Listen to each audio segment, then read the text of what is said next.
Meghan Markle reflected on the challenges of grief 3 years after receiving a rare brain disorder diagnosis. The Bachelor Australia star was diagnosed in 2022 with spinocerebellar ataxia, a rare and incurable neurological disorder that affects coordination and mobility. "There is a kind of grief that rarely earns a name," she wrote in an essay for Mamma Mia. "It is not the grief of death, nor even the grief that follows a diagnosis. It is the grief of the life we imagined we might live, and the slow recognition that it will not arrive." The 36-year-old reality star reflected on her life as a person living with a chronic illness and explained that distance between hope and capacity becomes a defining feature of existence, before noting that the distance needed to be mourned. In addition to suffering from religious trauma, Markle admitted her life was shaped less by aspiration than by survival.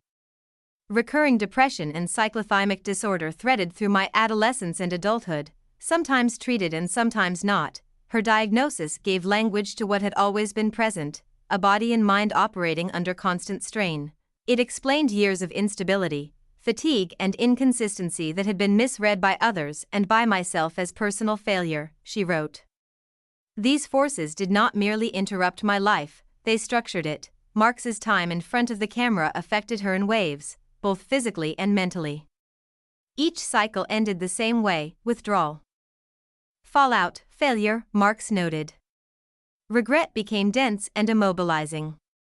What appeared from the outside as inconsistency was, in fact, a nervous system oscillating between protection and overextension, between hiding and burning out. She wrote how regret becomes part of an identity while living with grief. "Grieving an unlived life is not a refusal of reality. It is an act of honesty. Something was lost," she continued.